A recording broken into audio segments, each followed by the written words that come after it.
हो तो गणेश जी को प्रसाद देता है। ओके, तो तुम लोगों ने जनरल देखा होगा अपने यहाँ पे प्रसाद अगर आता है तो कहाँ का आता है, सबसे ज़्यादा से ज़्यादा मालपानी। तो आज गणेश जी के प्रसाद के साथ में मालपानी के जो प्रोडक्ट बनाने वाले उनको ही बेचते हैं। Okay, so we have Sachin Malpani. तो ऐसा कोई आदमी जिससे आज तक मालपानी के प्रोडक्ट नहीं खाया है, क्रीम रोल, टोस्ट, हारी। So today we have Sachin भाई बिकॉज हम लोगों ने साथ में काम किया हुआ है, very inspiring person. Generally IIT और वो CII के लेवल के नीचे जाते हैं, लेकिन अपन लोगों का प्यार है, इसकी वजह से आज आए थे अपने आए। तो आज मालपानी का प्रोडक्ट सिर्फ पूजा में न होते, इंडिया महाराष्ट्र में नोन है, known for consistency, known for the taste, known for purity and known for that particular quality layers हो गया। तो ओके, तो we will keep it very open। हम लोग सेशन तो रखेंगे ही, साथ में जो भी क्वेश्चन है, बिकॉज एक आदमी एक ही प्रोडक्ट को लेकर इतना कंसिस्टेंटली कैसे डिलीवर कर पाता है। आई थिंक लास्ट नंबर जो मेरे को पता था शायद 50,000 किलो रोज तक, अभी पता नहीं क्या नंबर, अभी 80,000 same level of the consistency and that too with the entire level of the oxygen। तो I think a big round of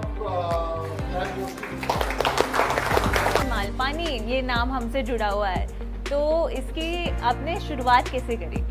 लंबी कहानी है वैसे। 1993 कॉलेज डेज से मैंने कुछ अलग अलग बिजनेस करते आया। ये बिजनेस चालू करने से पहले मैंने 8 बिजनेस मैंने कर चुका था अलग अलग फ्रॉम कॉलेज डेज। तो 8 बिजनेस में फेल्यूर एक्सपीरियंस आप जो भी बोलो वो था। This was my 9th venture. और इसमें भी करीबन 8 से 9 बार ये कंपनी चालू करने के बाद बंद हुआ। तो शायद 9वीं बार फिर चालू किया तो फिर अभी तक चल रहा है। तो मैं सोचा शायद 9 अपना लकी नंबर है, 8 बार कोशिश करो, 9वीं बार सक्सेस आ जाएगा, क्योंकि 8 बार कोशिश करना ज़रूरी है। हमारे फैमिली में हमारे दादाजी हमको घर पे प्रोडक्ट्स ही नहीं लाने देते थे बेकरी के, due to certain reason, you also know. Hygiene factor है, प्योर वेजिटेरियन फैक्टर है, we are pure veg family. मतलब 1980s 90s में ऐसा लगता था कि पाव लाना मतलब गरीब का आदमी का खाना, पाव डबल रोटी बोलते थे उसको उस वक्त, तो पाव भी नहीं लाने का। तो हम छुप छुप के कभी बन पाव खा लिया, कभी केक खा लिया। मैंने 7-8 बिजनेस करने में मैंने अलग अलग बिजनेस किया, मतलब ऑटोमोबाइल, पॉलीथीन बैग, सिगरेट बेचे, सिगरेट लाइटर्स बेचे, सब कुछ किया। वो इम्पोर्टेड टेलीफोन्स बेचे। तो ये अलग अलग बिजनेस करने की ध्यान में है कि अपना पैशन क्या है। और मैंने 8 बिजनेस करने का ध्यान में आता है कि I am not a very good salesman. तो हम ऐसा क्या करें कि जिससे एट द एज ऑफ 40 मुझे मेरे ब्रेड बटर के लिए काम नहीं करना पड़े, क्योंकि अपनी एज फैक्टर रहता है अपने हाथ में। 20, 25, 30, 35 तक आप दौड़ते हो, 40 के बाद थोड़ा स्लो डाउन होता ही है बॉडी। तो ना मैं ऐसा कुछ ब्रांड क्रिएट करूँ जिससे लोग मेरे पास आए, मुझे लोगों के पास माल बेचने के लिए जाना नहीं पड़े।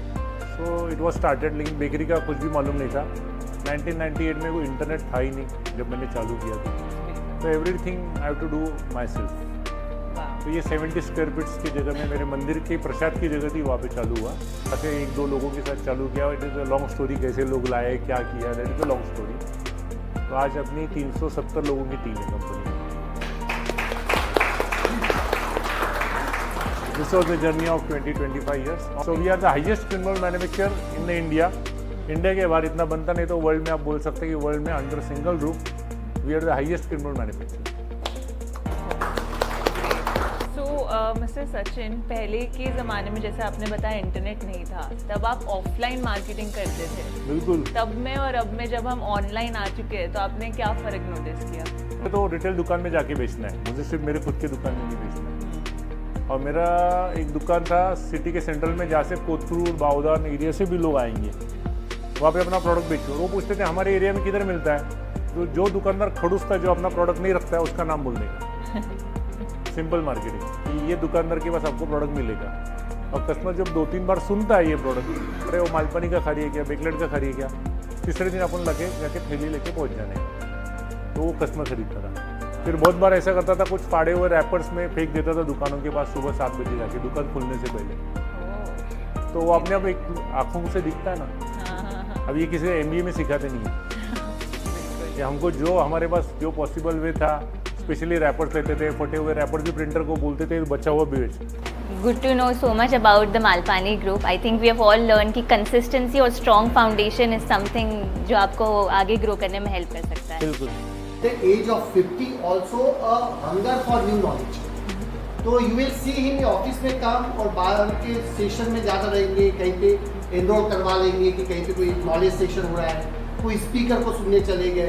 एक मेरा क्वेश्चन हमेशा रहता है कि आज की जनरेशन के साथ में आई रिमेंबर वर्किंग कि जब मैं तुम्हारी उम्र का था, मेरी सैलरी शायद 10-15 हज़ार 20,000 रुपये रही होती। उस वक्त भी मेरे पास में सेविंग होती थी और आज भी मेरे पास में सेविंग है।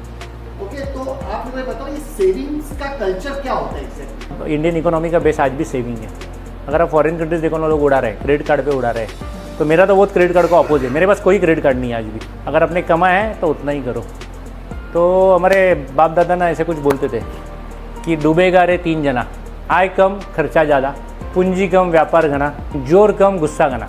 मारवाड़ी में है, आय कम खर्चा घना, सबको समझ में आया। आय मतलब इनकम, इनकम कम खर्चा ज़्यादा, जोर कम गुस्सा घना।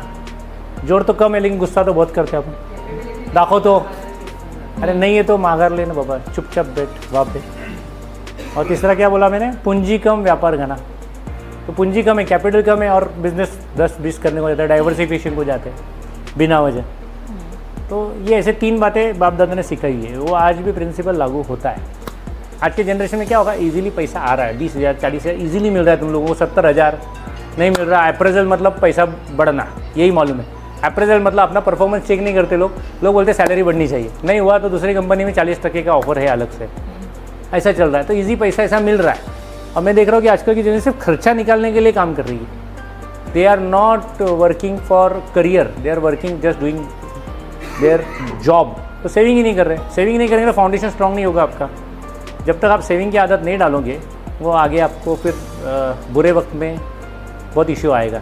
तो कबीर का उस पर एक दोहा है, सुख में सुमिरन सब करे, दुख में करे न कोय, जो सुख में सुमिरन करे दुख काहे को होए।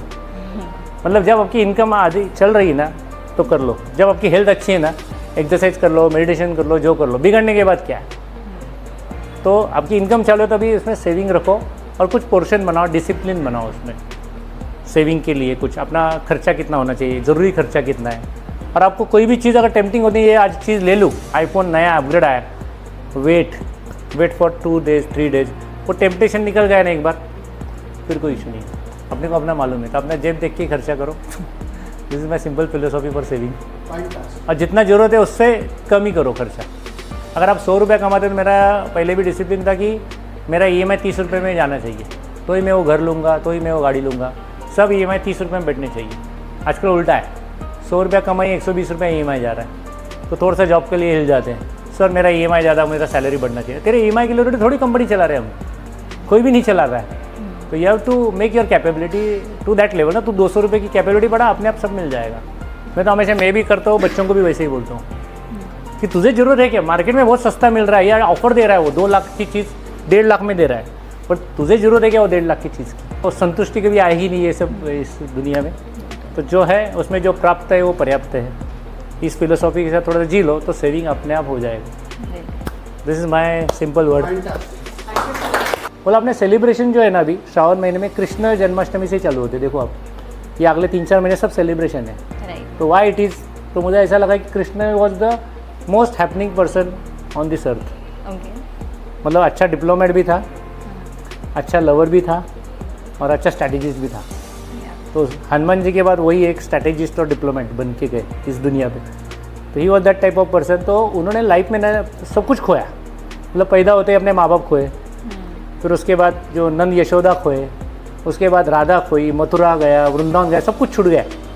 पर छूटा नहीं तो उसका क्या नहीं छूटा, उसके चेहरे की मुस्कान, उसका पॉजिटिव एटीट्यूड और सहनशीलता, संयम। ये 3 चीज़ें उन्होंने कभी भी डिफ़िकल्ट सिचुएशन में भी नहीं छोड़ी। तो that was learning from Krishna according to me. नहीं तो हम दही हंडी तो बहुत मना लेते, बट वी डोंट नो कि इसका पर्पज़ क्या है पीछे, कि क्या पर्पज़ है। हम अगर कुछ उत्सव मनाते ना तो अपने धर्मशास्त्र में बहुत कुछ कहा गया है क्यों मनाना है, लेकिन लोग वो एसेंस भूल गए, बेसिक भूल गए, और सिर्फ जल्लोश में दही हंडी मनाना है, गणपति की आरती करनी है, लेकिन उसका गुण कुछ आता नहीं अपने में। तो अगर ये आप अभी से अगर आप स्टडी करो ना, आपका फाउंडेशन बहुत स्ट्रॉन्ग हो जाएगा। That's all my sharing.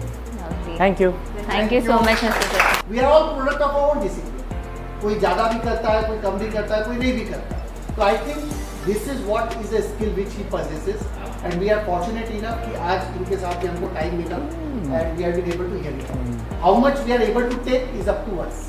Thank you so much mister Sachin. Yes.